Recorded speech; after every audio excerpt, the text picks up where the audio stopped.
ευχαριστήσω και βέβαια ειδικά το Ιδρύμα ΚΟΕΜ, γιατί έχουμε και μια άμεση σχέση, είχαμε βρεθεί και σε άλλη εκδήλωση και όχι μόνο μία φορά και αρχίσουμε τώρα να αποκτάμε και μια σχετική φιλία, αλλά υπό ανάπτυξη, τουλάχιστον σε δύο γλώσσες. Άρα, τα δεδομένα της ΑΟΣ που αφορούν και το Ιόνιο είναι λίγο πολύπλοκα. Με ποια έννοια? Είναι ότι το Ιόνιο δεν ενδιαφέρεται για την ΑΟΣ. Και ούτε βέβαια οι Κερκυραίοι. Μένα με κάλεσαν, μου είπαν ότι μιλάω ελεύθερα, αλλά μετά πρόβλημά τους, μετά θα δω αν δεν με ξανακαλέσουν. Εννοώ ότι δεν υπάρχουν βέβαια εδώ μέση Κερκυραίοι, υπάρχουν μόνο εκλεκτοί, άρα για τους άλλους η Κέρκυρα πρέπει να είναι στόχος τουρισμού. Τελεία. Βέβαια ποτέ δεν έχουν σκεφτεί τι θα γινόταν άμα δεν ερχόταν πια οι τουρίστες. Ούτε καν σαν σενάριο. Δεν λέω καν σενάριο Β, να μην μπερδευτούμε. Απλώς να έτσι ας πούμε να το φανταστούμε ότι μπορεί να γίνει, ούτε να το φανταστούμε δεν μπορούμε. Άρα το πρόβλημα ποιο είναι? Είναι ότι στην πραγματικότητα όταν οι τοπικοί φορείς δεν έχουν ιδέα για ένα θέμα που ούτως ή άλλως δεν γίνεται τοπικά, αλλά εθνικά, σε κάποια φάση θα έρθει. Όταν θα έρθει, θα υπάρχουν δύο κατηγορίες ανθρώπων, αυτοί που είναι προετοιμασμένοι και αυτοί που δεν είναι προετοιμασμένοι. Άρα, π.χ. όταν βγήκαν τα θαλάσσια οικόπεδα στην Ελλάδα, 1η Ιουλίου 2014, ο μέσος πολίτης στην Κέρκυρα δεν ήξερε καν ότι βγήκαν. Ότι τα περισσότερα βγήκαν στο Ιόνιο, ούτε αυτό το ήξερε. Αλλά εδώ τα βλέπετε πολύ απλά στο χάρτη. Τα μεγαλύτερα σε αριθμό οικόπεδα είναι αυτά που αφορούν ουσιαστικά το Ιόνιο. Έχουμε ένα κάτω από την Πελοπόννησο και 9 κάτω από την Κρήτη. Αυτά δημοσιεύτηκαν επίσημα στις 2 Ιουλίου 2014 στο Λονδίνο. Ζεχαρία, σε βλέπω πίσω. Εγώ σε βλέπω, να ξέρεις. Τώρα πιο πίσω είναι Σοκράτης, κάτι κάνουν αυτοί. Και θέλω να πω το εξής. Αν κοιτάξετε την αναλογία με την Κύπρο, όταν βγήκαν τα οικόπεδα στην Κύπρο, δεν υπήρχε Κύπρος που να μην ξέρει που είναι. Ενώ η Κύπρος είναι τουριστικό νησί. Του λέω αυτό για να δείτε λίγο όταν δεν είσαι προετοιμασμένος, παρόλο που είσαι στο ίδιο πλαίσιο, λες ότι εμένα τι μια φορά, αφού δεν έχουμε θέμα. Εδώ τώρα ήρθαμε από τους Οθονούς, όπως το λέγαμε προηγουμένως. Είναι μέρα με τη νύχτα. Ο Οθονούς έχει ένα μικρό καραβάκι, εδώ φτάσαμε στο λιμάνι, είχε 5 κρουαζερόπλοια. Ωραία. Εσύ όταν φτάνεις, μετά ακούς το θόρυβο τα αεροπλάνα. Στους Οθονούς είχες ένα θέμα, δεν έχεις το ακριβώς το πράγμα. Άρα, το θέμα είναι ότι η Κύπρος, που είναι μεγάλος τουριστικός προορισμός, αποφασίζει ξαφνικά ότι θα κοιτάξει και τα θέματα τα γεωπολιτικά όσο αφορούν την ΑΟΣ. Θα μου πείτε για ποιο λόγο, ποια είναι η διαφορά. Είναι πολύ απλά, η Κύπρος έχει κατεχόμενα. Άρα μπορεί να τα βγάλεις μια χαρά οικονομικά, αλλά σκέφτεσαι ταυτόχρονα ότι θα ήταν καλό να δυναμώσεις τη θέση σου τη γεωπολιτική, γιατί υπάρχουν κάποιες δυσκολίες. Θα σας δώσω ένα παράδειγμα, ας πούμε, αν τα διαπόντια νησιά ήταν κατεχόμενα, μάλλον οι Κερκυραίοι θα ασχολούνταν περισσότερο με την ΑΟΣ. Δεν θα σας το δείξω, θα το σκεφτείτε σαν σενάριο ότι είναι κατεχόμενα, θα δείτε πού θα πάει η ΑΟΣ και θα δείτε ξαφνικά ότι θα είσαστε εκτός πλαισίου από εκεί που βρίσκονται τα κοιτάσματα. Τότε, εφόσον σας εξηγήσουν ότι δεν θα έχετε πρόσβαση στα κοιτάσματα, θα πείτε γιατί. Παράδειγμα. Ενώ όσο σας λένε ότι έχετε, δεν μιλάω για τις φάλαινες, και έχουμε και αυτό, γιατί έχουμε και ειδικούς. Λοιπόν, το θέμα ποιο είναι? Είναι ότι μερικές φορές τα πράγματα γίνονται εθνικά και τοπικά δεν το ξέρουμε. Όταν αυτά έχουν προετοιμαστεί τοπικά και μετά εμφανίζονται εθνικά, πάνω κάτω έχετε ανθρώπους, ας πούμε, όπως είναι εδώ, στον τομέα της ιατρικής, μπορεί να σκεφτείτε μερικά πράγματα, να επηρεάσετε μια νομοθεσία, να βγει ο νομοθέτης και να το βγάλει και να ξανάρθει αυτό στην Κέρκυρα. Εδώ είσαι προετοιμασμένος. Άρα ξέρεις ότι εγώ θα συμμετέχω. Ενώ κανονικά εδώ δεν υπάρχει αυτός ο λόγος. Άρα βγήκαν αυτά τα θαλάσσια οικόπεδα. Πρώτο επιχείρημα σε σχέση με την ΑΟΣ.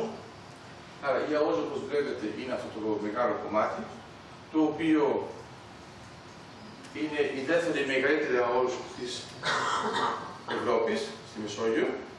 Η πρώτη είναι η Ιταλία, η δεύτερη είναι η Ελλάδα. Και ένα από τα μεγαλύτερα κομμάτια, θα σας υπενθυμίζω ότι άμα πάρετε την ΑΟΣ που έχουμε δικαίωμα, μόνο και μόνο λόγω της ζώνης επαφής με την υφαλοκρηπίδα της Ιταλίας, είναι ήδη 100.000 τετραγωνικά χιλιόμετρα. Αλλά αν θυμάστε ότι η Ελλάδα είναι 131, καταλαβαίνετε ότι δεν είναι μια λεπτομέρεια. Τώρα που πρέπει να καταλάβουμε είναι ότι το βλέπετε νομίζω, ο ελληνισμός ήδη από το 2014 διαχειρίζεται μια περιοχή πάνω στη θάλασσα η οποία είναι μεγαλύτερη από τα κράτη. Άρα να το κάνετε αλλιώς, να αναρωτηθείτε αν κάποιος σας έλεγε, ας πούμε, πριν 5 χρόνια, θεωρήσετε ότι υπάρχει περίπτωση ο ελληνισμός να διαχειριστεί μια επιφάνεια που να είναι μεγαλύτερη από τα κράτη της Ελλάδος και της Κύπρου. Το πιο ωραίο είναι ότι άμα το ρωτήσετε και τώρα, πάλι θα σας πούν όχι. Ενώ έχει γίνει ήδη. Αλλά αυτό είναι το καλό με το απίστευτο. Το απίστευτο παραμένει απίστευτο ακόμα και όταν έχει γίνει. Και το βλέπετε εδώ. Αυτό λοιπόν τα θαλάσσια οικόπεδα βρίσκονται σε μια περιοχή όπου δεν υπάρχει ακόμα όρος. Αλλά αν έχουμε ανθρώπους που έχουν μια τάση στο νομικό πεδίο, πρέπει να καταλάβετε ότι τεχνικά είναι σαν να είναι παράνομα. Διότι το μόνο που είναι νόμιμο προς το παρόν, εκτός από αυτό που είναι τη συνθήκη Υφαλοκρηπίδας 1977, τα άλλα κομμάτια ουσιαστικά σταματάνε στα 6 ναυτικά μίλια με την κυριαρχία της Ελλάδος που σταματάει σε εθνικά χωρικά ύδατα. Άρα λίγο μετά τα 6, ούτε καν τα 12, είμαστε σε διεθνή χωρικά ύδατα. Άρα κανονικά θα πρέπει κάποιος να σας πει, μα γιατί βγάζετε οικόπεδα αφού είναι διεθνή χωρικά ύδατα. Για όσους πιστεύουν ότι δεν είναι διεθνή χωρικά ύδατα, να ξέρετε ότι μέχρι να κάνουμε τις δουλειές μας με την ΑΟΣ και την προοπτική της, εδώ κυκλοφορούσαν καράβια για δεκαετίες που τραβούσαν σεισμικές γραμμές, τις οποίες τις πουλούσαν στους άλλους χωρίς να παίρνει τίποτα η Ελλάδα. Υπάρχει και χειρότερο. Τώρα στις σεισμικές γραμμές τις αγοράζαμε. Ναι. Επειδή ήταν διεθνή χωρικά ύδατα και τραβούσαν τις γραμμές χωρίς να ζητάνε καμία άδεια και κανένας δεν είχε διεκδικήσει τίποτα, εμείς σε κάποια φάση θέλαμε να μάθουμε αν έχουν κάτι. Αλλά φανταστείτε τώρα ότι το ανάλογο, τώρα εμείς κάνουμε σεισμικές γραμμές από τις οποίες έχουμε απολαβές εφόσον έχουμε δώσει άδεια και έχει μπει σε διαγωνισμό, τον οποίο προκαλέσαμε εμείς. Και τα πουλάμε. Ενώ πριν τα αγοράζαμε από αυτούς που τα έκαναν χωρίς την άδειά μας. Άρα βλέπετε ότι υπάρχει κάποια αλλαγή του μέσα. Τώρα, τα δεδομένα ποια είναι. 13 Νοεμβρίου 2014, αυτά τα 20 θαλάσσια οικόπεδα εκδόθηκαν επίσημα στην επίσημη εφημερίδα της Ευρωπαϊκής Ένωσης, την Γκαζέτα. Αυτό σημαίνει τι? Σημαίνει η παρατήρηση που σας έκανα με το θέμα της παρανομίας είναι ότι έχει λήξει, με ποια έννοια, τα 28 κράτη-μέλη της Ευρωπαϊκής Ένωσης αναγνωρίζουν de facto και de jure ότι αυτά είναι ελληνικά. Πέρασε αυτό, de facto. Και de jure. De jure. Γιατί η Γκαζέτα δημοσιεύει αυτά που αποδέχεται η Ευρωπαϊκή Ένωση. Άρα δεν δημοσίευσε έναν ελληνικό διαγωνισμό, δημοσίευσε έναν διαγωνισμό που δημοσιεύτηκε σε ευρωπαϊκό επίπεδο. Αλλά μπορώ να σας πω ότι αυτό είναι γραμμένο σε κείμενο επίσημο και άμα κοιτάξεις προσεκτικά, γιατί ξέρω ότι κοιτάζεις και τα αρχεία, θα δεις ότι έχεις και αριθμό πρωτοκόλλου κτλ. Δεν είναι απλώς ότι είναι τυπικό, καμία σχέση. Ήταν τυπικό πριν. Άρα το θέμα όμως, για να συμφωνήσουμε στο de jure και de facto, είναι de jure εδώ, de facto εδώ. De facto εδώ, όλο. de jure εδώ. Μόνο για υφαλοκρηπτισμό. Άρα σημαίνει ότι υπάρχει μια κλασική διαδικασία στον τομέα, όταν τα οικόπεδα είναι αρκετά κοντά από την ακτή και μακριά από τη μέση γραμμή με τον άλλον, πάνω κάτω όλοι συμφωνούν ότι μπορεί να το κάνει, δηλαδή να ζητήσει πολλά πράγματα. Αλλά τα οικόπεδά μα έχουν τα χαρακτηριστικά του Τάσου Παπαδόπουλου, δηλαδή είναι μεγάλα, είναι συνεκτικά, ένα πακέτο αυτά πακέτα, και επίσης ακουμπάνε τη μέση γραμμή. Ακουμπάνε τη μέση γραμμή της Αλβανίας, τη μέση γραμμή της Ιταλίας και τη μέση γραμμή της Λιβύης. Αυτό είναι τεράστιο θέμα, για να καταλάβετε το ανάλογο. Η Λιβύη το 2006 είχε βγάλει οικόπεδα που καταπατούσαν και τη Μάλτα και την Κρήτη. Τα οικόπεδα τα θαλάσσια πατούσαν πάνω στην Κρήτη και ενσωμάτωναν τη Γάβρα. Άρα έτσι πήγαν. Θαλάσσια οικόπεδα. Ωραία, τότε είχε γίνει μια παρέμβαση και το σταματήσαμε. Τέλος πάντων, πρέπει να καταλάβετε λοιπόν ότι όταν βγήκαν ο τροποποιημένος νόμος περί υδρογονανθράκων, ο νόμος περί υδρογονανθράκων στην Ελλάδα είναι από το 1995, το 2289, τροποποιήθηκε το 2011 από τον 4001 και αυτός είναι που επιτρέπει να γίνει όλη η έρευνα από αυτήν εδώ τη γραμμή, όλο αυτό το πακέτο μέχρι αυτήν εδώ τη γραμμή. Αυτή η γραμμή δεν είναι η γραμμή που συνδυάζεται με την Κρήτη.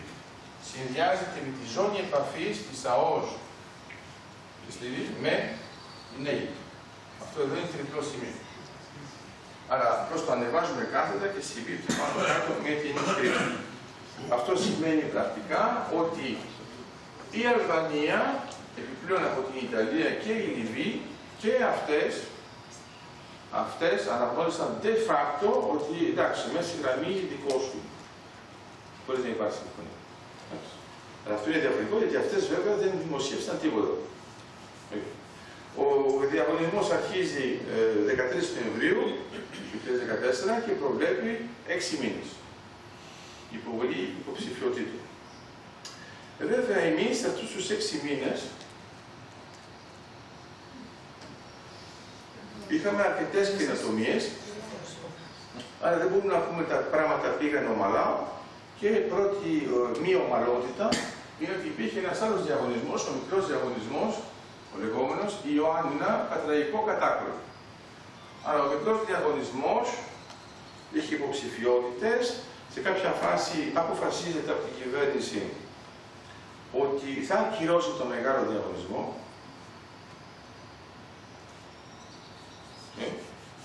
Μετά από μια εβδομάδα λέει ότι δεν γίνεται να τον ακυρώσει, αλλά μετά ρωτάς γιατί το έκανες, αυτό είναι θέμα συμβούλου.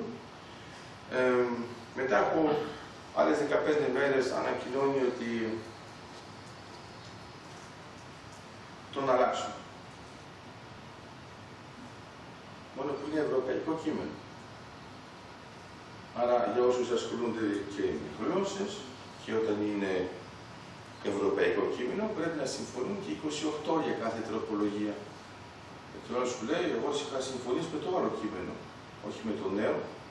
Εδώ όπως το ξέρετε, ακόμα και έναν σύλλογο πρέπει να πάτε με πρωτόκολλο στο πρωτοδικείο να σας ξαναγράψουν. Ενώ είστε όλοι σύμφωνοι μεταξύ σας. Αλλά φανταστείτε τώρα είναι 28. Τελικά ανακάλυψαν ότι δεν γίνεται εγκαίρως. Άρα δεν έγινε καμία αλλαγή. Νέα παρέμβαση είχαμε του τύπου στο μικρό διαγωνισμό δεν θα κάνουμε τίποτα, στο μεγάλο θα αλλάξουμε. Άρα όλες οι εταιρείες οι ξένες που ήταν στο μικρό διαγωνισμό έφυγαν. Στο μικρό διαγωνισμό που δεν θα αλλάξουμε τίποτα, αλλά επειδή φοβήθηκαν από αυτό που θα κάνουμε στο μεγάλο, εξαφανίστηκαν και οι Ιταλοί και οι Γάλλοι και οι Ισπανοί. Ο μικρός διαγωνισμός λοιπόν έμεινε μόνο με ελληνικές εταιρείες. Ο μεγάλος διαγωνισμός έμεινε μετέωρος και μετά από αυτό το μετέωρο βήμα του πελαργού αποφασίστηκε ότι θα πάρει 2 μήνες παράταση. Υποτίθεται επίσημα για να έχουμε περισσότερες πλειοψηφίες, υποψηφιότητες και τελικά δεν ήταν έτσι. Και υποτίθεται ότι ήταν για συνομιλίες με τη Ρωσία και με την Κίνα. Οι συνομιλίες με τη Ρωσία και με την Κίνα δεν αφορούσαν το θέμα της ΑΟΣ.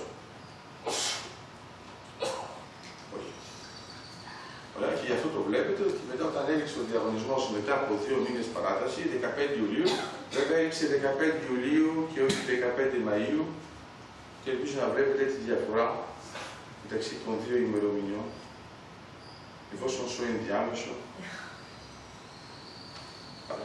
Άρα πρέπει να καταλάβετε το εξής, ότι αν αυτός ο διαγωνισμός δεν είχε κακοποιηθεί, πρώτα απ' όλα, να σας δώσω ένα παράδειγμα τι είναι ένας διαγωνισμός που δεν είναι κακοποιημένος.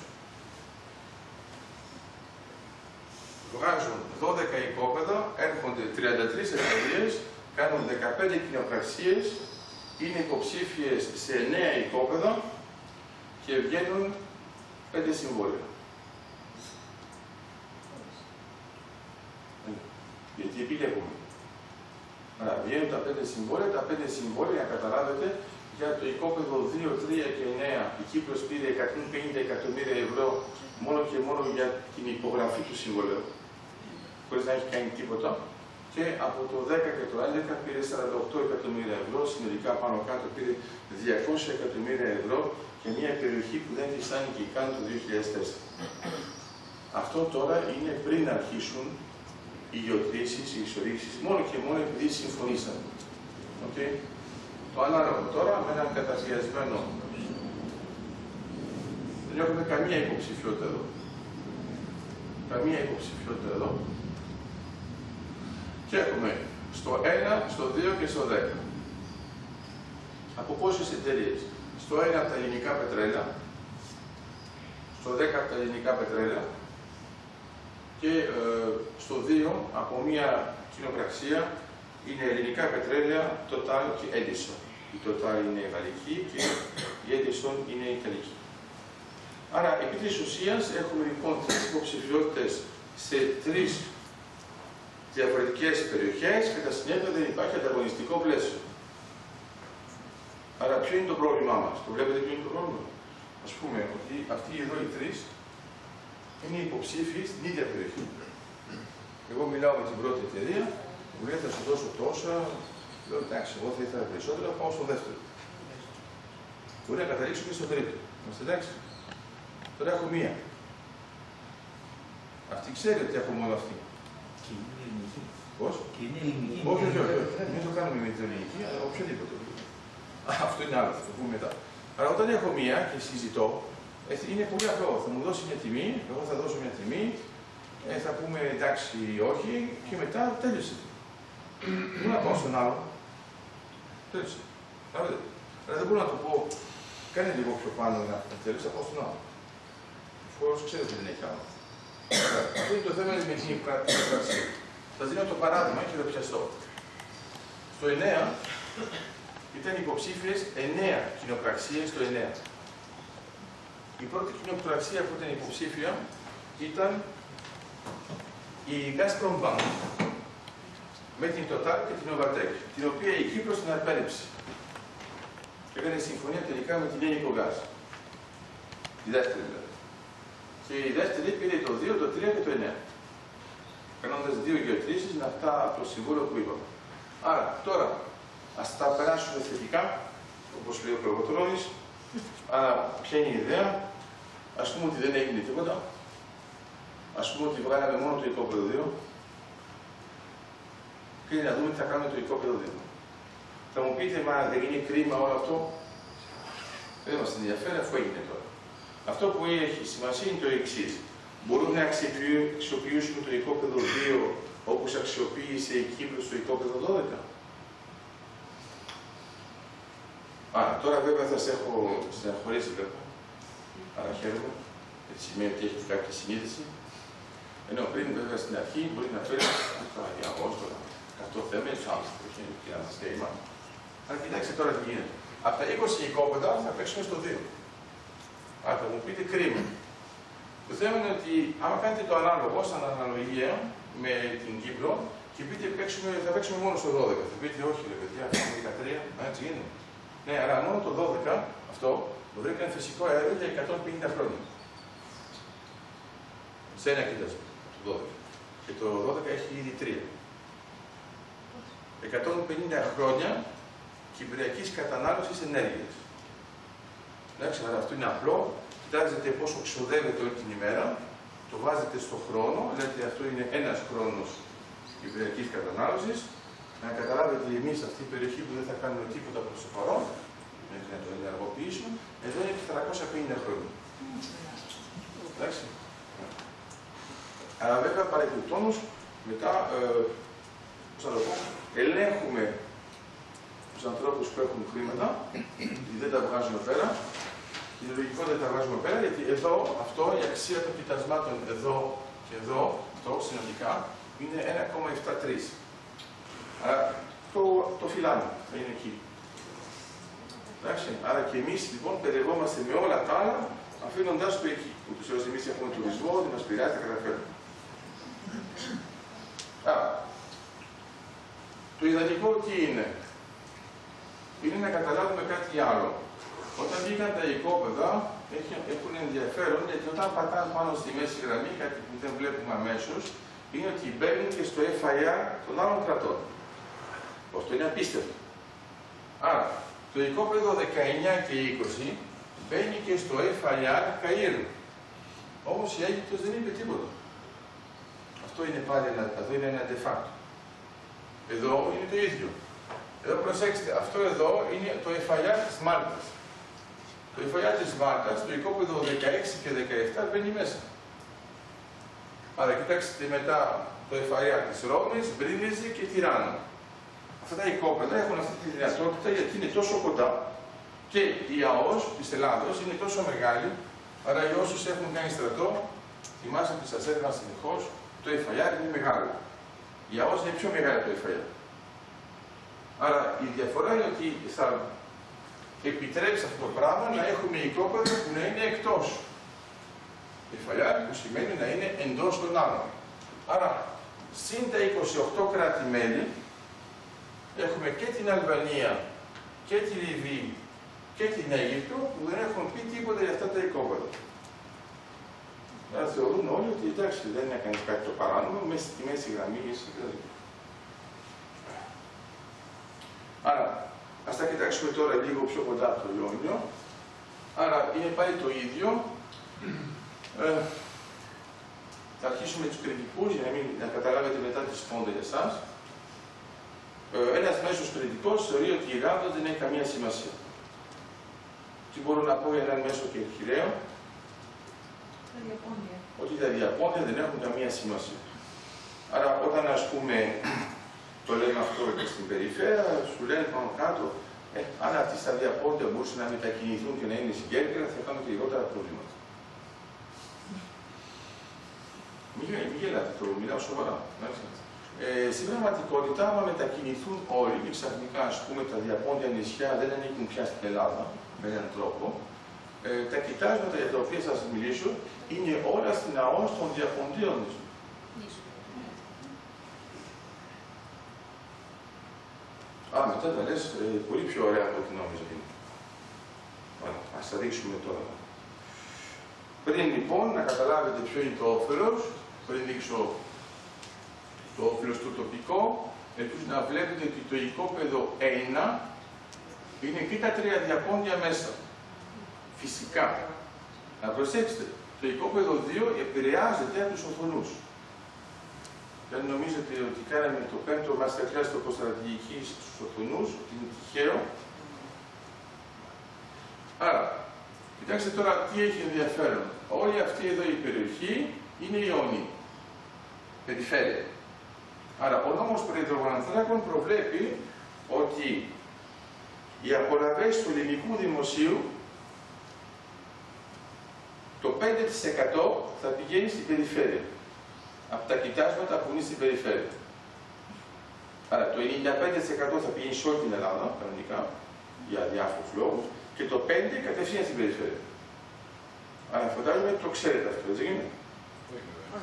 Όχι. Γινόταν μια συζήτηση για 10%. Όχι. Ποτέ. Το είχε ζητήσει ο πρώην Δήμαρχος. Σε κορόιδεψε.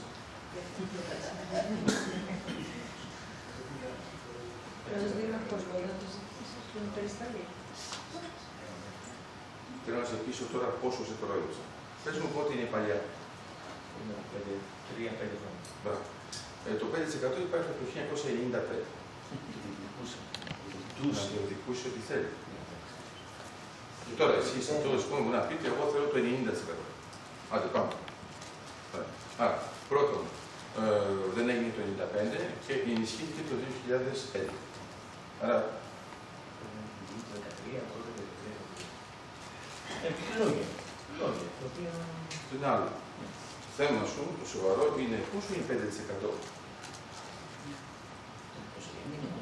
Είναι πολλά τα λεφτά. Γιατί όταν έχει πάρα πολλά μηδέν και 5% να πάρεις, είναι πάρα πολλά. Άρα θυμάστε ότι όλο αυτό είναι 1,73 ευρώ. Το κάνεις ακόμα και δια 2 γιατί έχει το κόστος εξόρυξης. Αν βγάλεις και ένα ποσοστό που μπορεί να είναι 20% και το δίνεις στην εταιρεία, σου μένει το 80%, το 5% από το 80% από το 50% του 1,7. Άρα όταν ακούω αυτό το πράγμα ότι υπήρχε αυτή τη γλύκη, δεν ξέρω αν ήταν σοβαρό, όμως δεν μπορεί να είναι σοβαρό γιατί μετά αρχίζει να είναι απαράδεκτο για την Ελλάδα. Εντάξει, εκεί είπαμε, εντάξει, να το δώσουμε, αλλά όχι. Άρα, αυτό είναι μεγάλη σημασία.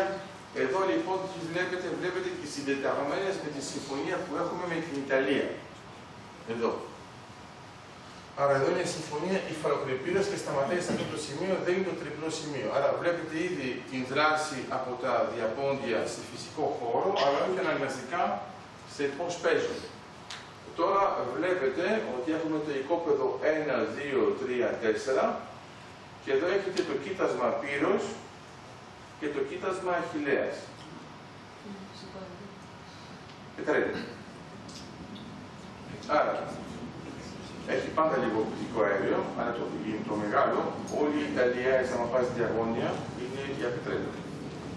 Πρέπει να φτάσουν πάνω κάτω στο γεωλογικό επίπεδο της Ζακίνθου για να έχουμε τον διαχωρισμό. Δηλαδή, η μισή Ζάκυνθος είναι του τύπου Ιταλικό. Εδώ εσείς είσαστε μόνο του τύπου Ιταλικό, αλλά είναι πιο πολύ για πετρέλαιο. Γεωλογικά τώρα μιλάω. Η συνέχεια της Αντιλατικής. Αυτό εδώ το οικόπεδο, το κοίτασμα στόχος, άρα είναι η γεωλογική δομή, είναι 90 τετραγωνικά χιλιόμετρα και αυτό είναι 450. Άρα η Αφροδίτη της Κύπρου είναι 140.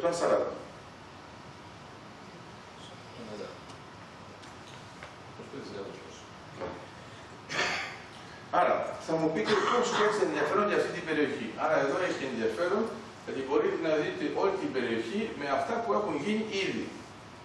Τα οποία φαντάζομαι ξέρετε, εφόσον ασχολείστε με τον τομέα, εφόσον έχετε κάνει επενδύσεις και για τα θέματα στα διαπόντια νησιά και στην Κέρκυρα. Αλλά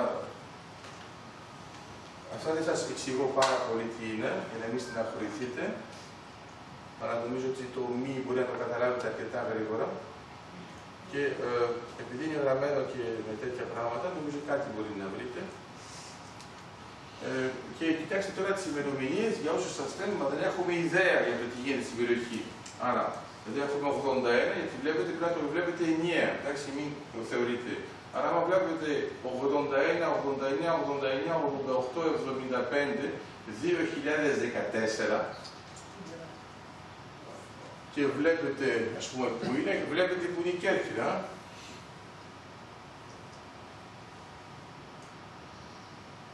Αυτό λέγεται παξί. Για ποιο λόγο, μπορεί να φανταστείτε. Το παξί 1, το 1 μπορεί να μην το βρείτε, το παξί νομίζω μπορεί να βρείτε. Αλλά κατά τα άλλα, εμείς δεν ξέρουμε αν έχουμε κάτι. Αλλά όλοι αυτοί ξέρουν. Εντάξει.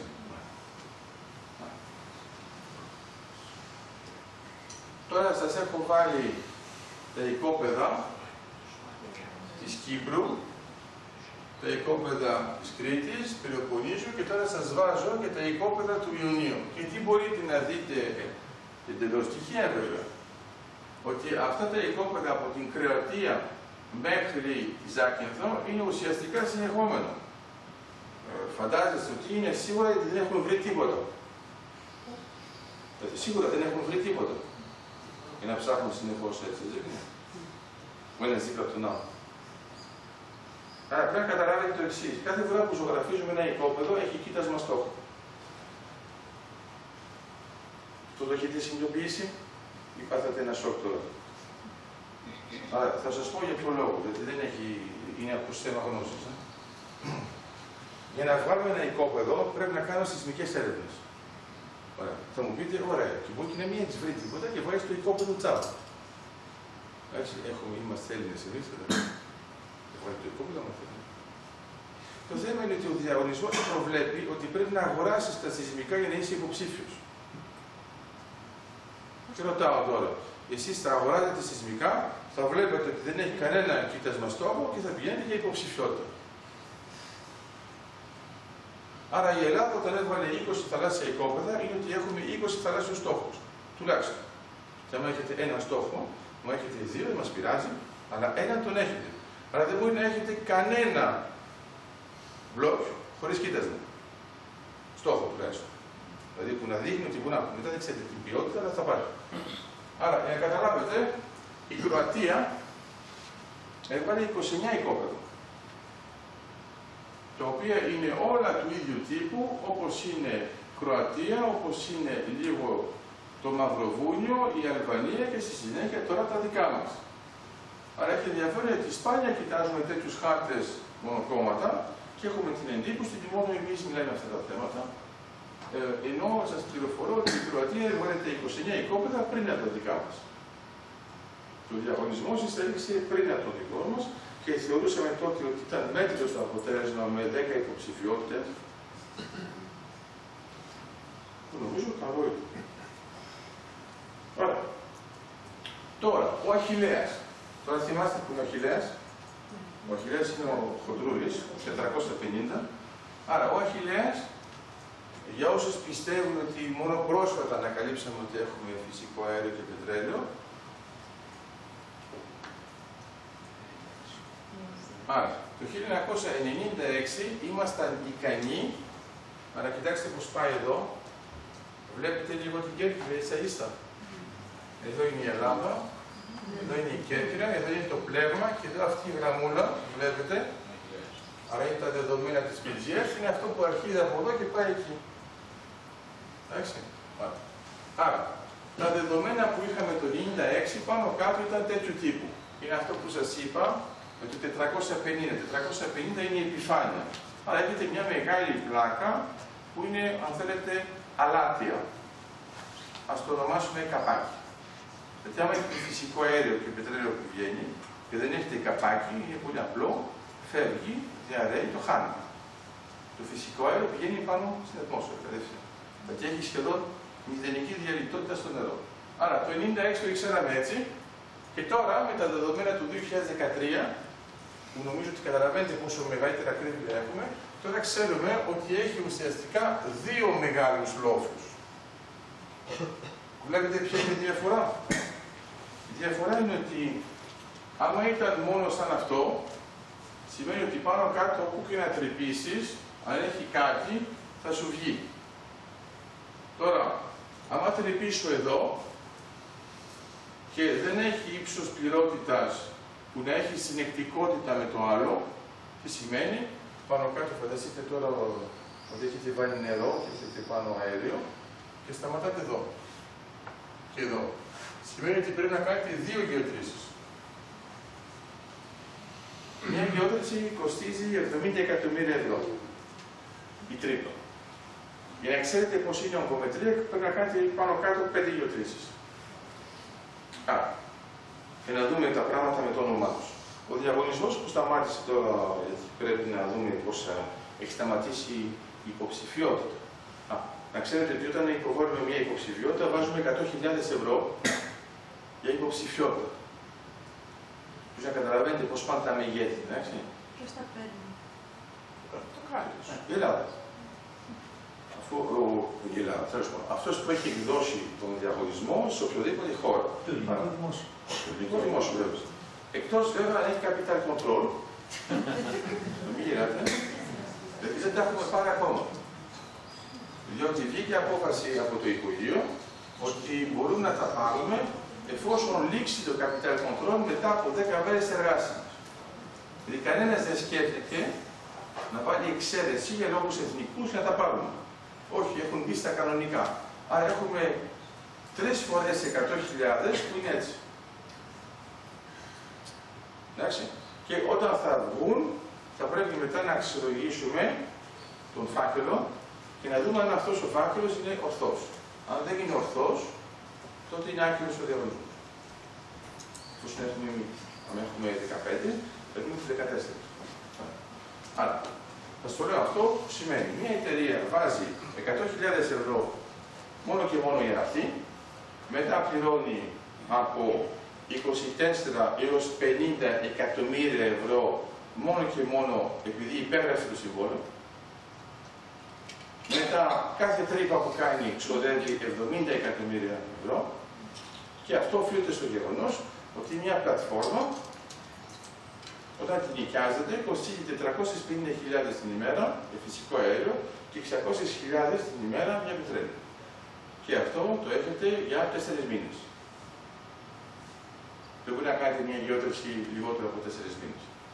Άρα εδώ, τι θέλει να πει, θέλει να πει ότι αυτά είναι δεδομένα που έρχονται, άρα για την ερώτηση, και το ποσό του φακέλου και το ποσό του μπόνους υπογραφής έρχεται βέβαια στην Ελλάδα. Μετά, εφόσον γίνεται η άδεια έρευνας, μπορεί να είναι από 4 έως 7 χρόνια, μετά περνάμε, αν έχουμε αποδείξει την εμπορευσιμότητα, στην άδεια εξόριξης, η οποία μπορεί να είναι από 25 έως 30 χρόνια. Άρα, αν το δείτε, η Κύπρος το 2011 έκανε τη γεώτρηση,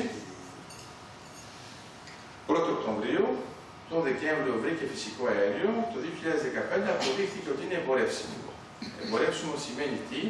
Σημαίνει ότι μπορώ να κάνω εξόρυξη και βγάζω αρκετά χρήματα σε σχέση με το τι έχω επενδύσει και δεν έχω ανάγκη από κανέναν άλλον. Μου φτάνει από αυτό. Αλλά δεν μου φτάνει όμως για να κάνω σταθμό υγροποίησης. Αυτό είναι άλλο επίπεδο. Ένα σταθμό υγροποίησης χρειάζεται 12 με 15 δις για να λειτουργήσει και κανονικά στην Ελλάδα, εφόσον ξυπνήσουμε και το δούμε αυτό το πράγμα, θα πρέπει να έχουμε 2 σταθμούς υγροποίησης, οι οποίοι κατασκευάζονται με 4.500 άτομα και λειτουργούν με 100.000 άτομα.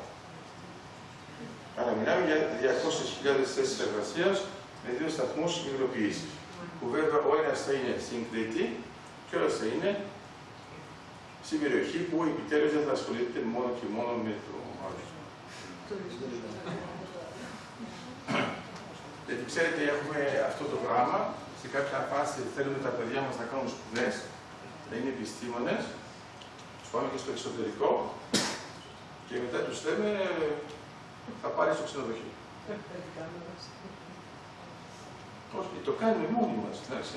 Ωραία, αυτό δεν είναι κακό.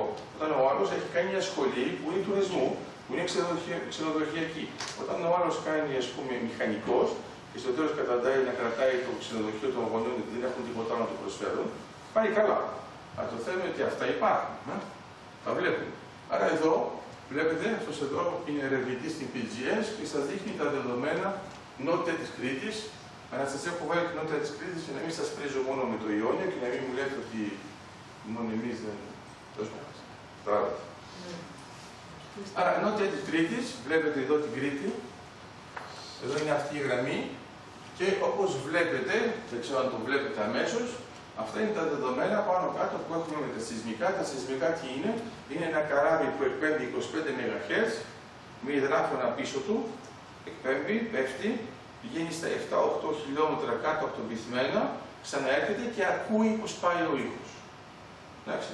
Αυτό λοιπόν μας επιτρέπει να έχουμε αυτό. Αυτό εδώ είναι, πάνω εδώ είναι η θάλασσα. Τώρα κοιτάξτε αυτήν εδώ την περιοχή, άρα έτσι δεν σας φαίνεται έτσι εντυπωσιακή, έτσι γίνεται.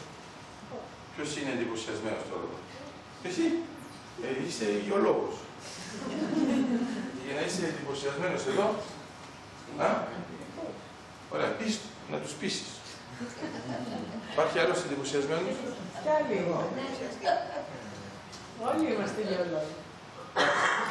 Ωραία. Άρα τώρα θα βοηθήσουμε τους μη γεωλόγους. Αυτό εδώ είναι το καπάκι. Τα αλάτια. Αυτό εδώ είναι η δεξαμενή. Τι έχει γίνει? Ανάλογα με τις ηλικίες έχουμε στριμώξει δομές, οι οποίες σε κάποια φάση από πάνω βρήκαν καπάκι και επειδή παράγουν ουσιαστικά βιολογικά μεθάνιο και πετρέλαιο, αυτό σιγά σιγά ανεβαίνει, αλλά επειδή υπάρχει καπάκι, εγκλωβίζεται. Άρα, όταν κάνουμε σεισμικά, τι κάνουμε, όπως βλέπετε εδώ το πλέγμα κάτω, εφόσον το ανακοινήσετε, το βλέπετε. Άρα, παίρνουμε γραμμές και ψάχνουμε αυτό. Μόλις βρίσκουμε αυτό, κάνουμε μια γραμμή κάθετη και ψάχνουμε το ίδιο. Αυτό δεν μας επιτρέψει να βρούμε μια καμπάνα. Άμα βρούμε μια καμπάνα, τότε είναι κλειστή δομή, μπορεί να υπάρχει κάτι. Άμα έχουμε αυτό, και από την άλλη, αντί να έχουμε αυτό, τότε είναι σέλα λόγου. Με σέλα λόγου το φυσικό αέριο του πετρέλαιου φεύγει. Άρα εδώ έχουμε καμπάνα. Αυτή λοιπόν η καμπάνα είναι το κοίτασμα μήνωας. Το κοίτασμα μήνωας, να καταλάβετε, αξίζει 77 φορές τον πύρο, τον περίμενο. Αν θέλετε να το δείτε σε άλλο τομέα, πάρετε όλο το λιγνίτη που υπάρχει, το ρημαΐδα, φλόριδα κλπ. Αυτό κάνετε επί 2 και το κοίτασμα. Ένα κοίτασμα. Άρα, αυτό είναι εδώ. Είναι η λεκάνη. Αυτά είναι τα δεδομένα, το βλέπετε εδώ. Είναι πετροτσάινα, τοπισμένα και από τον Ηλία Κονοφάγο. Είναι, αναζήτησαν, το βλέπετε εδώ, έτσι, τα γεωλογικά δεδομένα και τι κατάλαβαν από αυτά τα δεδομένα ότι αυτό που είναι νότια της Κρήτης έχει μεγαλύτερη αξία από ό,τι νομίζαμε. Αυτά που λέω τώρα δεν αφορούν το 1,7 που έλεγα. Το 1,7 ήταν το πριν. Τώρα, εκεί που σας έδειξα ότι υπάρχει το κοίτασμα μήνωας, μπορούμε να βρούμε από κάτω του λασποϊφαίστεια. Τι είναι τα λασποϊφαίστεια? Είναι η ηφαίστεια που είναι κάτω από τη θάλασσα, να φανταστείτε να μοιάζει με ηφαίστειο, βγάζει λάσπη και ταυτόχρονα βγάζει φυσικό αέριο. Που σημαίνει ότι από κάτω έχουμε μια δεξαμενή τροφοδότηση με το παράγειο. Άρα, όταν έχετε, εδώ στην περιοχή έχουμε 19 ενεργά λασποϊφαίστεια. Δηλαδή τώρα πηγαίνετε, τα βλέπετε 19 να βγάζουν φυσαλίδες έτσι. Και εσείς δίπλα έχετε ένα καπάκι. Τι νομίζετε ότι γίνεται? Αυτό που βλέπετε να βγαίνει δίπλα είναι αυτό που μπαίνει εκεί μέσα. Εντάξει, αυτά είναι τα ενεργά. Άρα, κοιτάξτε λίγο πώς πάνε τα πράγματα, πώς έχουν, τώρα δεν θα κάνουμε ολόκληρη αυτή την ανάλυση, αλλά να καταλάβετε ότι μπορούμε να τα δούμε και μπορούμε να δούμε με αυτά τα συστήματα πετρελαίου, όταν έχουμε δεδομένα που είναι κοιτάσματα πετρελαίου, πώς λειτουργούν σε σχέση με τις εποχές. Άρα, σας δίνω τώρα ένα παράδειγμα λίγο πιο απλό. Εδώ βλέπετε τη Γάβδο. Φανταστείτε τώρα ότι από εδώ είναι Λιβύη. Αυτό εδώ είναι η αφρικανική πλάκα. Και η αφρικανική πλάκα τι κάνει? Έρχεται και βυθίζεται κάτω από την ευρωασιατική και κάνει αυτήν εδώ τη μεσογειακή ράχη. Άρα, βυθίζοντας και περνώντας από κάτω, τρίβει το από πάνω και κάνει πτυχές. Αυτές οι πτυχές είναι εκεί που θα τροφοδοτήσει σε φυσικό αέριο και πετρέλαιο τις ζώνες. Άρα εδώ το βλέπετε με την λεκάνη Εροδότου και γι' αυτό ένα πράγμα που μπορείτε να καταλάβετε πολύ πιο εύκολα είναι ότι η γεωλογία στους Παξούς είναι η ίδια με το Καστελόριζο. Ενώ έτσι όταν το βλέπεις δεν σκέφτεσαι. Ας πούμε θα μπορείς να πεις Παξούς μήπως έχει σχέση με την Κέρκυρα. Το θέμα είναι ότι έχουμε ένα τόξο που προέρχεται από τη μεσογειακή ράχη και προέρχεται από τη μεγάλη πλάκα που πάει από κάτω και εδώ έχουμε τη λεκάνη Εροδότου, εδώ έχουμε τη λεκάνη Λεβαντίκης, τα λατάκια, νότια της Κρήτης και το ανάλογο, αν θέλετε, με τα Απούλια σε σχέση με το Ιόνιο. Μια παρατήρηση για το πετρέλαιο. Άρα είναι μερικοί που λένε δεν είναι η κατάλληλη στιγμή να ασχοληθούμε με φυσικό αέριο και πετρέλαιο επειδή είναι χαμηλές οι τιμές. Εντάξει. Άρα, επειδή επηρεαζόμαστε από διάφορα πράγματα που δημοσιεύονται, δεν καταλαβαίνουμε κάτι που ξέρει οποιοδήποτε άνθρωπος που κάνει business, είναι ότι επενδύεις όταν είναι χαμηλές οι τιμές έτσι ώστε να μπορέσεις να κάνεις κάτι όταν θα είναι ψηλές. Άρα, η Ελλάδα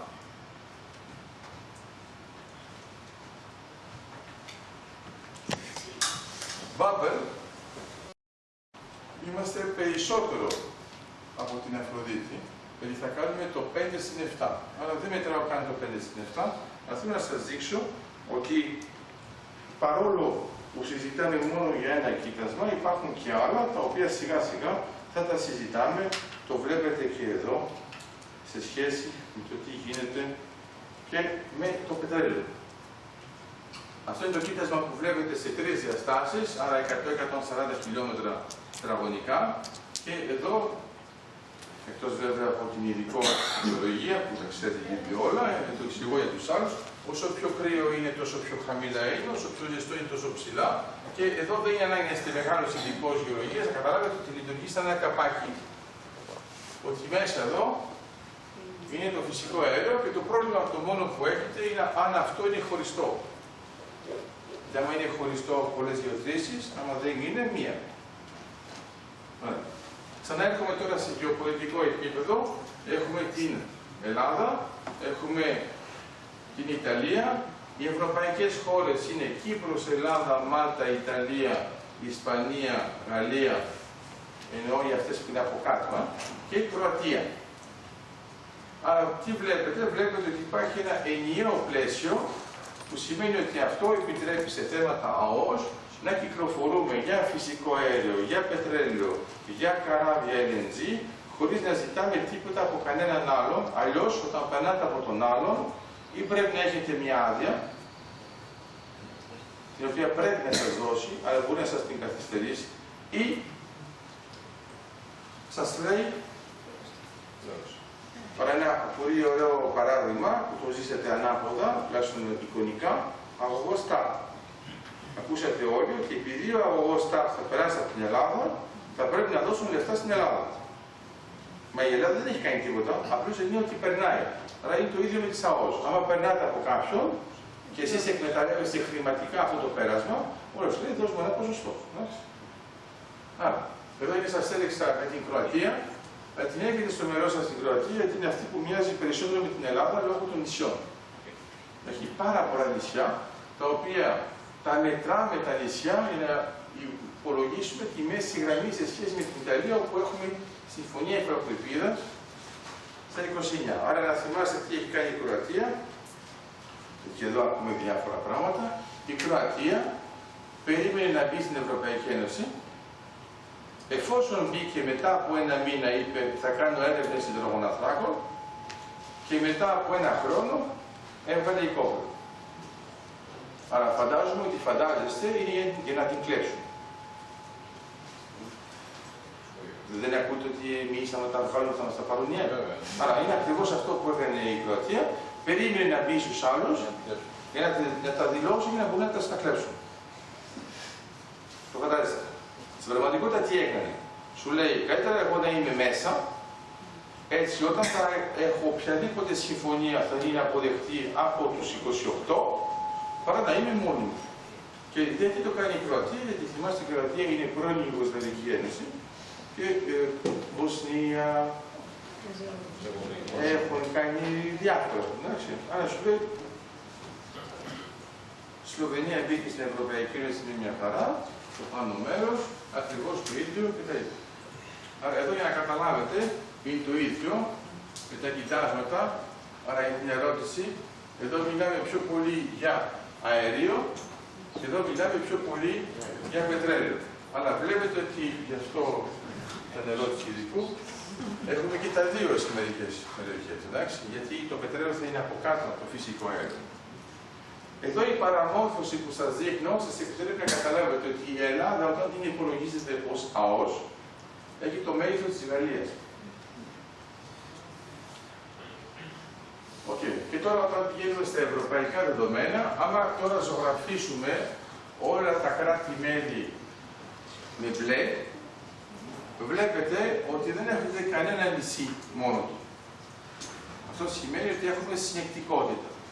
Και αυτό σημαίνει ότι μπορούμε να είμαστε εντελώς ανεξάρτητοι από οποιονδήποτε άλλο Και αυτό σημαίνει πρακτικά να το ξέρετε, επειδή θα σε ενδιαφέρει φαντάζομαι αυτή η περιοχή, ότι αυτά τα δύο πράσινα θα γίνουν μπλε.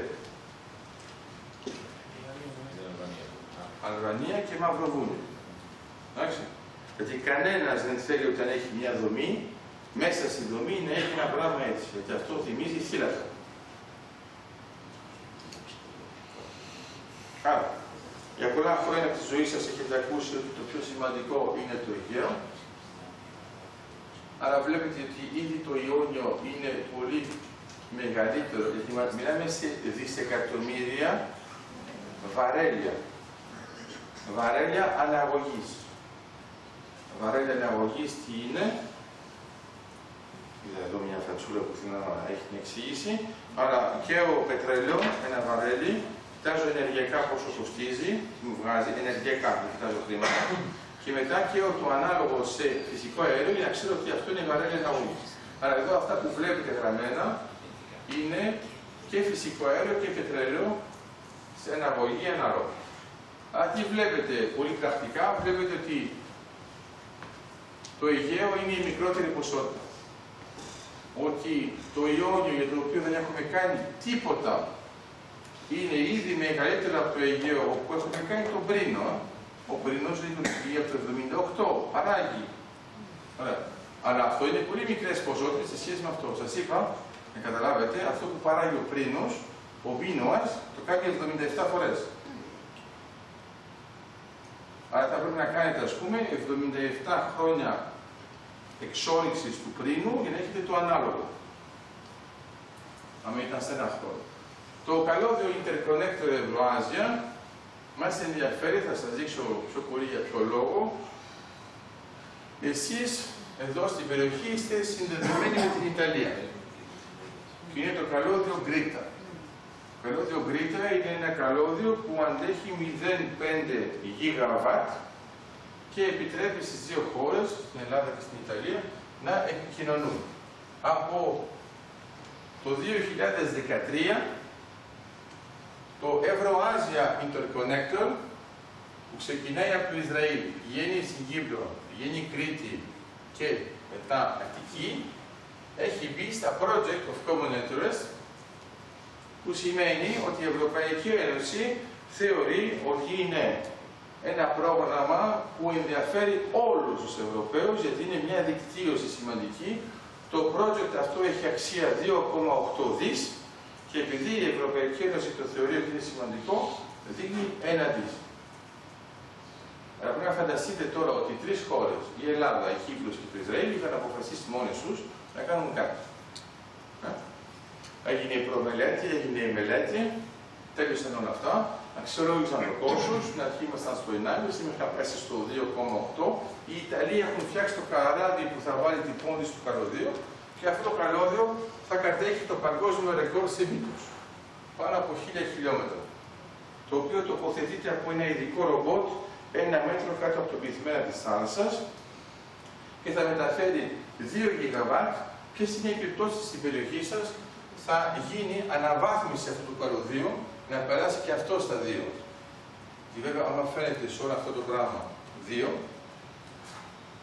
να αφήσετε μια παλιά πρίζα, αλλά δεν έτσι πάει. Τώρα το ερώτημα είναι τι μεταφέρει. Ρεύμα. Από πού? Από τα κοιτάσματα. Δηλαδή και με το φυσικό αέριο το μετατρέπουμε σε ρεύμα και το πετάμε στο καλώδιο. Άρα έχει ενδιαφέρον διότι εδώ δεν έχει αρχίσει η εξόρυξη, εδώ δεν έχει αρχίσει η ιότρηση, αλλά η Ευρωπαϊκή Ένωση συμφωνεί ήδη να υπάρχει καλώδιο. Και όχι συμφωνίες θεωρητικά, συμφωνεί και βάζει και ένα δις. Το ανάλογο τώρα από αγωγό. Άρα, την επόμενη χρονιά, τον Οκτώβριο του 2014, σας λέω και παλαιότερα πράγματα, σας τα υπενθυμίζω και ξέρω ότι τα ξέρετε, αλλά πώς το λέω. Θα το χαρείτε 2 φορές τώρα. Άρα, τον Οκτώβριο του 2014,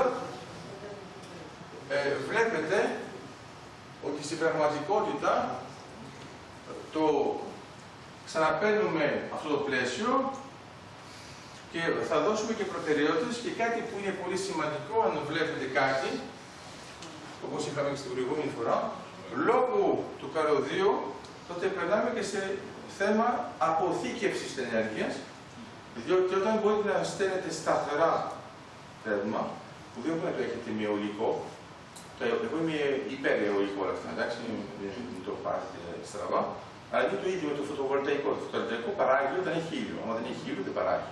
Το αιωλικό παράγει όταν έχει άνεμο. Το μεγάλο πρόβλημα που έχουμε με αυτές τις τεχνολογίες δεν φταίνουν οι τεχνολογίες, φταίει η πρόσβαση. Δεν φυσάει πάντα με την ίδια ταχύτητα και δεν έχει πάντα το ήλιο με την ίδια δυνατότητα. Άρα έχουμε σκαμπανεβάσματα. Τα σκαμπανεβάσματα έχουν προβλήματα οι μηχανές. Και μετά στο τέλος πρέπει να τα ξαναβάλουμε σε ένα άλλο σύστημα που να είναι σχεδόν το ίδιο. Με το φυσικό αέριο, εφόσον το καίτε, είναι ακριβώς το ίδιο πάντα. Άρα τώρα προβλέπεται και αυτό. Τώρα, τον 2 Οκτώβριο του 2014, βέβαια και αυτό το ξέρετε,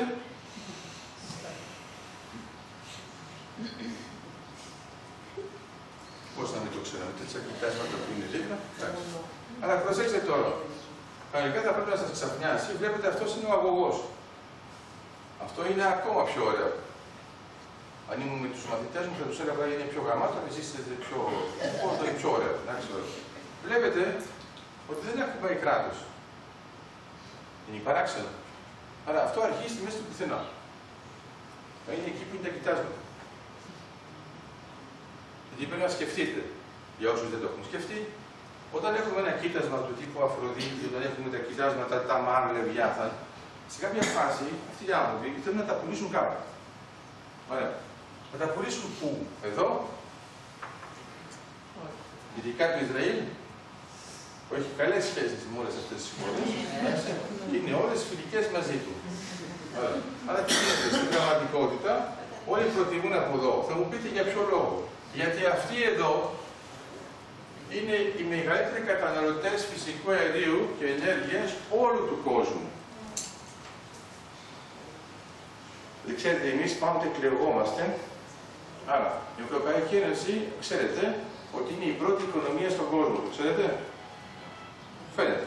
Το βλέπετε κάθε φορά που πάτε στην τράπεζα και το βάλετε. Εντάξει. Και όμως είναι αυτό. Άρα, η Ευρωπαϊκή Ένωση είναι ο μεγαλύτερος ενεργειακός παράγοντας στην κατανάλωση. Και η Ευρωπαϊκή Ένωση είναι ο τρίτος πληθυσμός στον κόσμο. Κίνα, Ινδία, Ευρωπαϊκή Ένωση.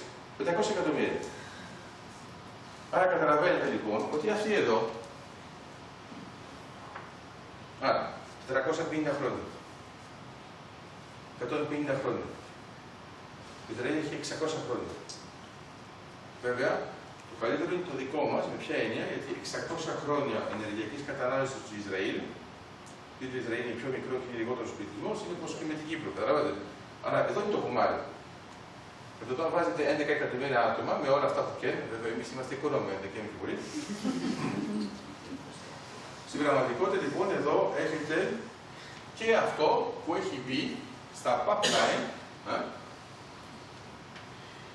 στα συστήματα τα οποία είναι κοινού ενδιαφέροντος, που σημαίνει ότι το 2015 θα ξέρουμε μάλιστα και ποιο ποσό θα βάλει η Ευρωπαϊκή Ένωση μέσα. Ελπίζω να καταλαβαίνετε ότι αυτά τα πράγματα είναι θεότρελα. Διότι πριν βγάλουμε το φυσικό αέριο, πριν πάρουμε την άδεια, πριν να έχουμε το συμβόλαιο, πριν να κάνουμε την ΑΟΣ, έχουμε ήδη ανθρώπους που βάζουν τις καλωδιώσεις και τους αγωγούς. Φαντάζεστε. Δηλαδή εσείς δεν έχετε αγοράσει το σπίτι, λέτε το σπίτι, εγώ δεν ήθελα να το αγοράσω και έχετε κάποιος που λέει ότι είναι πολύ σημαντικό να είσαι εσύ, το αγοράζεις, θα σου βάλω εγώ τα καλώδια, θα σου βάλω εγώ το ρεύμα, θα σου βάλω εγώ το φυσικό αέριο, εσύ όμως δεν έχεις πάρει τίποτα ακόμα. Γιατί αυτό είναι της γιαγιάς σου. Άρα είναι κληρονομία. Αλλά αυτή δεν πέθανε. Αλλά δεν σου το δίνει ακόμα. Αλλά ο άλλος βάζει ήδη. Γιατί βάζει ήδη? Γιατί ξέρει ότι θα σου το δώσει εσένα. Εμείς όμως θα αναρωτιόμαστε αν θα μας το δώσει η γιαγιά μας. Τι νοητική υστέρηση πρέπει να έχεις όταν ο ξένος ποντάρει ότι θα σου το δώσει και εσύ λες θα μου το δώσει ή δεν μου το δώσει? Ξέχασα. Είσαι μοναχοεγγονός. Ναι, γιατί μπορείτε να μπει μετά η κυρία να πει, άμα είναι 2-3, είσαι μονάχο εγγονός. Και θα μου το δώσει ή δεν θα μου το δώσει. Άρα, αυτό να ξέρετε, παρόλο που δεν τα λέμε μεταξύ μας, τα λέμε στους ξένους. Άρα, αυτό το είπαμε στο Λονδίνο. Αυτός ο χάρτης παρουσιάστηκε επίσημα από το Υπουργείο Ενέργειας στις 2 Ιουλίου του 2014 με ακριβώς αυτά. Και εδώ βλέπετε τα 12 σημεία μεγάλης επένδυσης και τα 2 που βλέπετε είναι αυτά.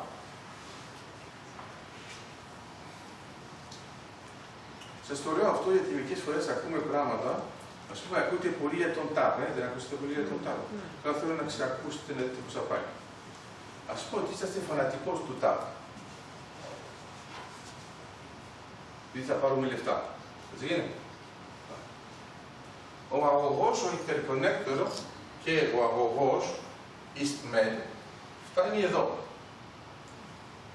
Ο ΤΑΠ φτάνει εδώ. Πώς νιώθετε? Στη μέση. Εγώ μπορώ να σας πω ότι ο ΤΑΠ είναι αγωγός που μεταφέρει φυσικό αέριο που δεν έχει καμία σχέση με εμάς και αυτό εδώ είναι το δικό μας. Ποιον αγαπάτε περισσότερο? Άρα θέλω να σας πω ότι ξέρετε, υπάρχουν μερικοί αγωγοί που εμφανίζονται, έχουν ονόματα, έχουν διάφορα, εξαφανίζονται, δεν έχουν πια ονόματα, έχουν αγοράσει άλλους. Ο Μπουργάς Αλεξανδρούπολου, τον θυμάστε τον όνομα. Μεγάλος αγωγός. Ωραία. Τον είδατε? Όχι. Άρα, να ξέρετε ότι μερικοί αγωγοί είναι ωραίοι επειδή δεν τους βλέπουμε. Είναι μερικοί αγωγοί που είναι ωραίοι επειδή δεν τους ακούμε, αλλά εμφανίζονται όταν χρειάζεται.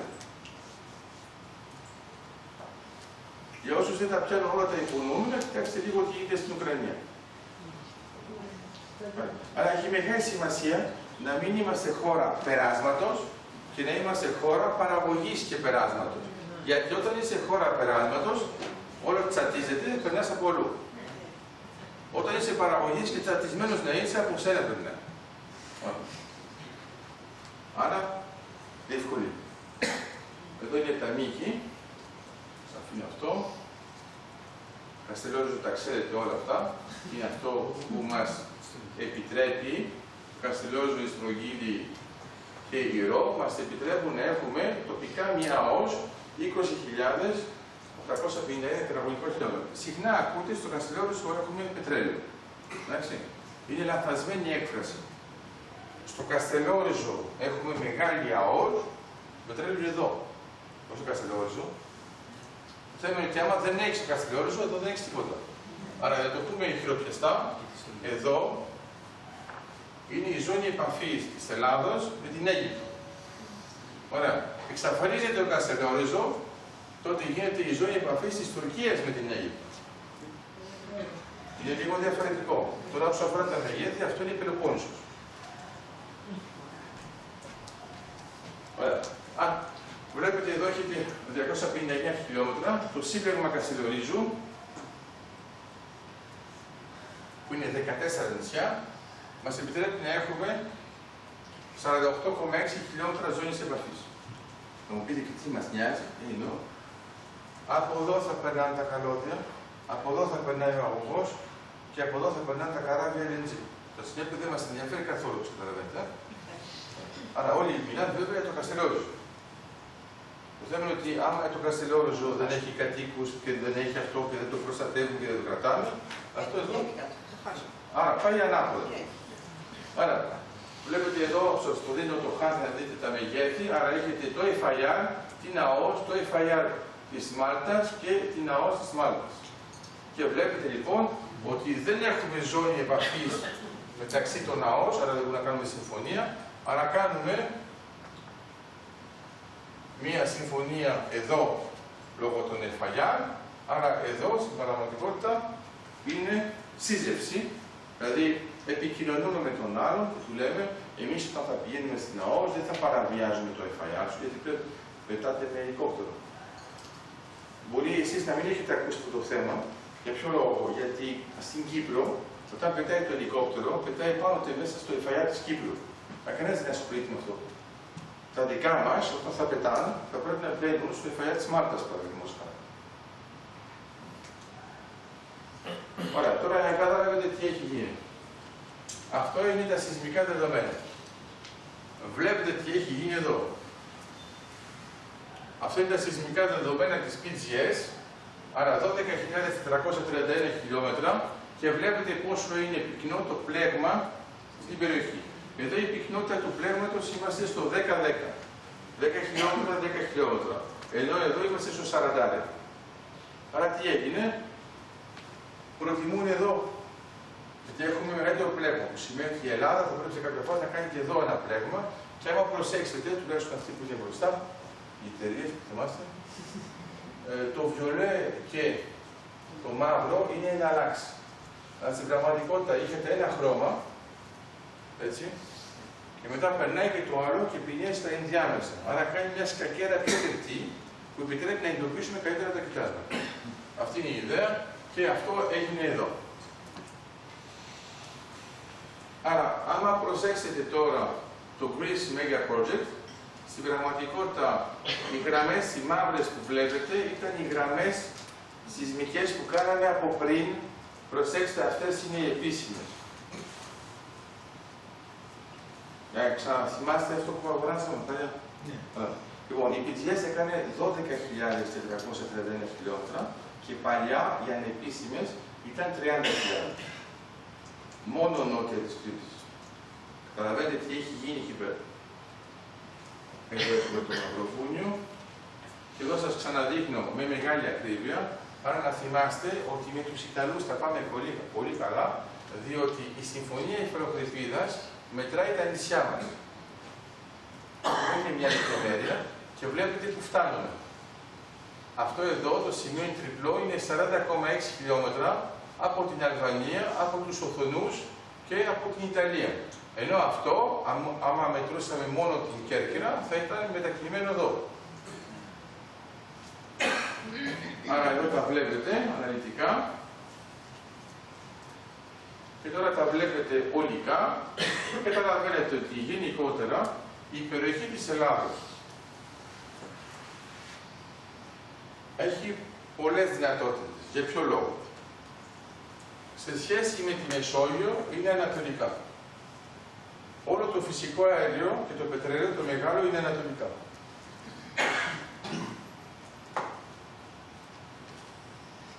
Πώς τα έκανε αυτός,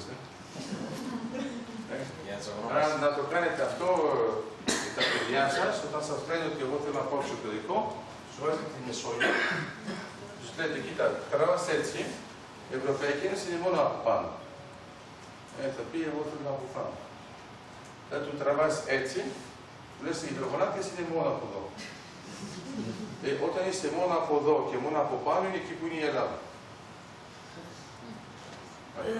Άρα, το άλλο λοιπόν είναι ότι εδώ έχουμε μεγάλα αποθέματα. Μεγάλα αποθέματα εδώ και αυτοί οι παίκτες έχουν το μεγάλο καταναλωτή, ο οποίος είναι εδώ δίπλα η Ελλάδα. Ποιος είναι ο μεγαλύτερος καταναλωτής στην Ευρωπαϊκή Ένωση? Η Ιταλία. Σας ξάφνησε. Α, η γεωλόγος δεν το ήξερε αυτό. Η Ιταλία έχει επενδύσει πάρα πολύ, άρα θυμάστε Ατζίπ, Ένι. Όταν ξέρετε εταιρείες, ακόμα και από πρατήριο, είναι ότι είναι τεράστιες. Η Ιταλία έχει επενδύσει πάρα πολύ στο δίκτυο. Άρα, άμα πάτε σε πάρα πολλά σπίτια της Ιταλίας, έχετε φυσικό αέριο. Όλο αυτό κάνει μια τεράστια κατανάλωση. Αλλά επειδή έχει επενδύσει και επειδή έχει βρει, να ξέρετε ότι ο αγωγός φυσικού αερίου που έχουμε στην Ελλάδα είναι ιταλικής τεχνογνωσίας. Εντάξει, από τους Ιταλούς το κάνουν. Δηλαδή αυτό που κάνει Αθήνα, Βόλο, Θεσσαλονίκη και συνεχίζει, που αρχίζει από Ρεβιθούσα, είναι τέτοιου τύπου. Άρα εδώ πρέπει να φανταστείτε, άμα δείτε ένα χάρτη με πλέγμα από το δίκτυο, το ανάλογο που λέμε εμείς δέσφα, αυτό είναι τίγκα. Που σημαίνει, τώρα κοιτάξτε πώς πάει. Τεράστια παραγωγή εδώ, τεράστια κατανάλωση εδώ, κυρίαρχη κατανάλωση εδώ. Και εσύ είστε εδώ. Αλλά μερικές φορές, ξέρετε, όταν θέλουμε να κάνουμε μια επιχείρηση, λέμε πού θα βρουν τους πελάτες. Εδώ είναι δίπλα οι πελάτες. Μετά λέμε, μα πού θα βρούμε πρώτη ύλη, είναι δίπλα. Μετά η πρώτη ύλη και οι πελάτες λένε πού θα βρούμε πολιτικούς. Ναι, αυτό είναι άλλη εξόρυξη, θα το δείτε λίγο.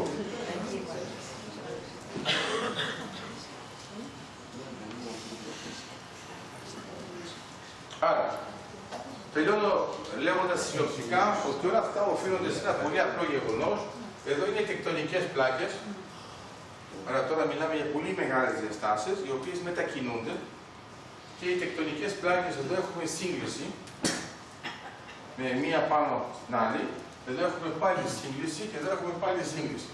Εδώ έχουμε πολύ φυσικό αέριο και πετρέλαιο, πολύ φυσικό αέριο και πετρέλαιο, δεν δοκιμάσαμε. Και τώρα αρχίζουμε να δοκιμάζουμε και βλέπουμε ότι όντως έχει αξία. Άρα να ξέρετε ότι το 2000 μέχρι το 2011 έλεγαν στον Λίβανο ότι δεν έχει κοιτάσμα. Και το 2012 ανακάλυψαν μεγάλο κοιτάσμα. Και ο Λίβανος είπε ότι εγώ το φυσικό μου αέριο θα το πάω όλο στην Κύπρο. Είναι απέναντι, εντάξει. Σε κάποια φάση τους ρωτούσαν θα πάτε πιο πάνω, θα πάτε πιο κάτω. Είναι απέναντι η Κύπρος. Η Κύπρος με το Ισραήλ θέλουν να πάνε προς Ελλάδα. Η Κύπρος, Ελλάδα και Ισραήλ θέλουν να πάνε προς Ιταλία. Και η Ιταλία θέλει να πάει προς Ευρώπη. Αυτά είναι τα μεγάλα δεδομένα. Άρα, αυτό που θα γίνει τώρα είναι ότι στην περιοχή σας ειδικά θα ακούσετε σιγά σιγά πολύ περισσότερο για το θαλάσσιο οικόπεδο 2. Άρα, αν τα πράγματα πάνε καλά, βέβαια εμείς είμαστε και της καινοτομίας, εντάξει. Άρα δεν μπορώ καν να σας πω τι θα γίνει σε 6 μήνες, αλλά τέλος πάντων, θεωρητικά, αν κάνετε και μερικές επιλογές. Θα έχουμε μια τριπλή κοινοπραξία στο οικόπεδο 2. Η οποία θα είναι το ένα κομμάτι τα ελληνικά πετρέλαια, αυτό που μας συμφέρει είναι το ελληνικό κομμάτι. Το άλλο κομμάτι θα είναι η εταιρεία Edison, που είναι πιο πολύ για ρεύμα και άρα ιταλική, άρα κατασκευή.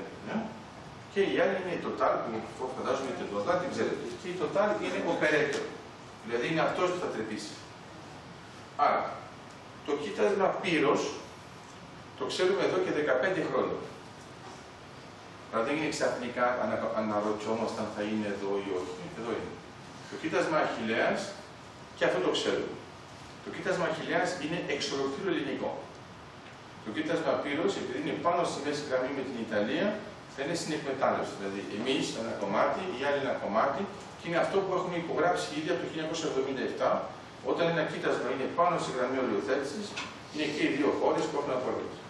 Που σημαίνει, όπως βλέπετε, ότι εδώ είναι το ακόμα καλύτερο από αυτό που είπα. Έχετε και οι Ιταλούς που έρχονται σε εμάς για να παράγουμε αυτό που θα τους πουλήσουμε. Ναι. Δηλαδή, ας πούμε, ξέρω εγώ, έχεις μια παραγωγή καλλιέργειας, παράγει ντομάτες, okay, και έρχεται ο άλλος και σου φυτεύει ντομάτες και σε βοηθάει να τις βάλεις, να τις αναπτύξεις, και μετά σου λέει, εγώ το 50% στο αγοράζω. Ενώ θα μπορούσε να σου πει, κάνε το μόνο σου, στο αγοράζω το 50%, αλλά μετά, εφόσον το κάνεις εσύ. Άρα, το πρόβλημα είναι ότι άμα είναι ντομάτες και εσείς το βάζετε, όταν είναι υδρογονάνθρακες θα είναι ένα θέμα. Αυτό το ξέρουμε ότι υπάρχει αυτή η τεχνογνωσία και σε αυτό το πλαίσιο μπορούμε να σκεφτούμε το εξής, ότι το κοίτασμα Πύρος και το κοίτασμα Αχιλλέας μπορούν να παίξουν το ανάλογο από τα κοιτάσματα που έχει Κύπρος και το κοίτασμα Αφροδίτη, για τα συνέπεια να δώσουν το παράδειγμα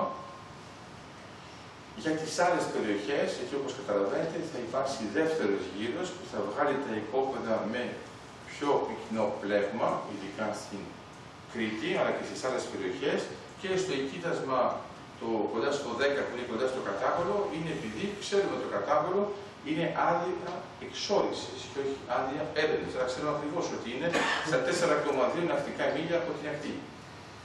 Εντάξει. Άρα, εδώ τα βλέπετε. Το άλλο καλό που έχουν, θα στο λέω για τα τοπικά σας, ο Πύρος και ο Αχιλλέας είναι μακριά. Άρα, να ξέρετε ότι μια πλατφόρμα, ακόμα και αν έχει 100 μέτρα ύψος, έτσι είναι η Ηλία, δεν την βλέπετε πέρα από τα 48 χιλιόμετρα. Και μετά θα μπορούσατε να μου πείτε, ωραία όλα αυτά που μας είπατε, κύριε Λιγερέ, αλλά πρέπει να μου βάλετε μια πλατφόρμα δίπλα στο λιμάνι, ευχαριστώ πολύ. γίνεται. Μην νομίζετε ότι αυτό είναι θεωρητικό παράδειγμα, γιατί στην Καβάλα ο πρίνος φαίνεται. Εντάξει, δεν ξέρω αν έχετε πάει Καβάλα, το βλέπετε. Και στην Ιταλία. Πώς? Ναι, και στην Ιταλία είναι παντού. Εδώ λοιπόν το ξαναλέω, λόγω της απόστασης και να θέλατε θα το βλέπατε. Άρα μην νομίζετε ότι αυτό ενοχλεί τον τουρισμό. Ούτε καν θα ξέρετε ότι γίνεται αυτό το πράγμα ως γεώτρηση, ακόμα και οπτικά. Άρα δεν έχουμε κανένα θέμα τέτοιου τύπου και είναι καλό ότι δεν υπάρχει. Εγώ θα ήμουν εντελώς εναντίον να έχουμε ας πούμε κοιτάσματα που είναι μέσα σε περιοχές που κυκλοφορούμε εμείς εδώ. Υπάρχουν τεράστια κοιτάσματα, τεράστια αποθέματα, τα οποία είναι σε μεγάλες αποστάσεις και αυτό οφείλεται στο γεγονός ότι είναι σε μεγάλες αποστάσεις γιατί εκεί που γίνεται η τριβή είναι μέσα στη θάλασσα. Άρα δεν έχουμε ποτέ μεγάλα κοιτάσματα στην περιοχή μας κοντά στις ακτές. Και αυτό είναι κάτι που και αυτό το σκέφτηκε εκεί πάνω.